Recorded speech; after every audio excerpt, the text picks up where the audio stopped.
Today, I have a very special guest. Someone who started from an illiterate watchman right now to a top-notch freelance online writer.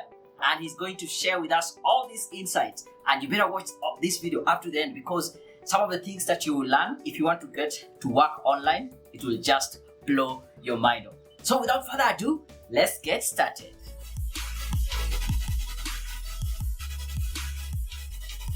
Welcome to Daniel Mutuku Show, where I help professionals become successful in their careers. And if this is your first time here, I would like to ask you, please subscribe to my channel, press the bell button so you can get to know each and every time I release a new video. Welcome to the show, Daniel. Asante, thank you for having me. Now, you have such a great story. And you started from being an illiterate watchman right now to a top-notch freelancer. Can you tell us in a nutshell, how was that journey? I was a guard for 7 years. At some point I thought I wasn't comfortable doing the job I was doing, and then I was looking for a way out. But it wasn't easy because I didn't have the education, the papers I could present to some of these organizations and get a better job. So I went online. It's a long story, but just to make it short, I went online and looked around. In fact, it's somebody who directed me. It's not that I just went and I found this place. And that says something about opportunities. Somebody gave me a link to Go Desk. I went there, signed up, and I started applying for jobs. And after some time, I got my first gig, and then the second, and then after 3 months, I resigned from my guarding job and I became full-time freelance. That is quite an inspiring story. So would you tell us, why did you decide to write a book? Of all the ways to communicate, why did you decide to write a book? Okay, in fact, writing this book, the initial intent wasn't writing a book. I get so many questions from people asking me, I need to get into online freelancing, I need to know how to do it. And then I realized over time, these people asking me the same questions all over. Every other time I'm getting these questions, and I decided, let me create, in fact, the first step was creating a Google Doc where I would answer these questions, and then if somebody comes to me, I just give them a link, they go there and then they get help. But as I was writing this document, I found out that there was a lot that I needed to write, and at some point I was like, why not just make it a book? And that's how it became a book. But even though it wasn't my plan to write a book from the word go, it's a very comprehensive book and with a lot of resources that one can use and get ahead. Let's dig a little bit deep into the book. There are 10 steps that you have put there, but right now I want to just go into 2 steps. The first one, you talked about adopting the savior's mentality.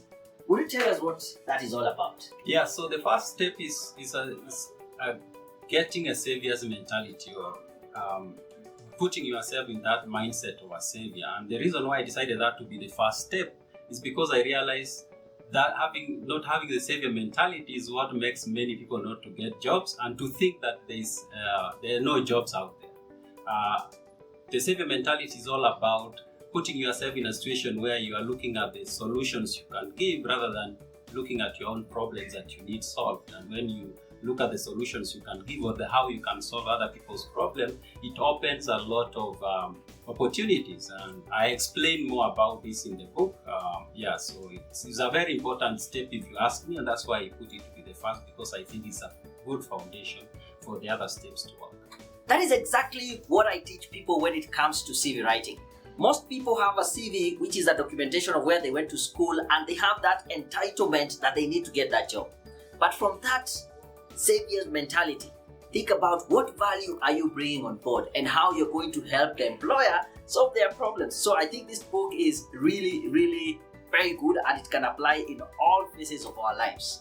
Let's continue with the interview. The 7th step is about the law of wasted efforts. Can you tell us about that? So the 7th step is pitching and bidding using what I call the law of wasted efforts. And this step is very critical because most people don't try enough. And they don't try enough. I've had people reach out to me, they're like, I've tried bidding or pitching for work and I'm not getting work, so I'm giving up. I'm like, how many times have you applied? And they're like, I've applied 5 times. And I'm like, that's not enough. Even the best companies don't work with 100% conversion. They work with like 10%, which is very good. That means if you applied 100, jobs and you get 10 people say, oh, we want to talk to you, that's very good. So that law explains how to use that mentality so that you increase your conversion and get opportunities. There's a bit in the book you talk about when you joined Upwork, you tried week 1, did not get any job.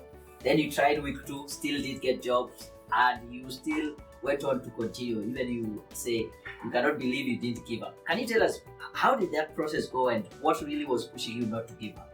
Yeah, looking back is true. I sometimes I don't understand why I didn't give up, because the whole context was the kind of context that will make you be like, oh, I don't want to continue. This is not working. Yeah, the first week I applied, Upwork used to give somebody 25 applications you can do in a week. So I did the first week, nothing happened. I did the second week, nothing happens. And then the third week, I realized, oh, there was a way if you withdraw your applications, you get them back.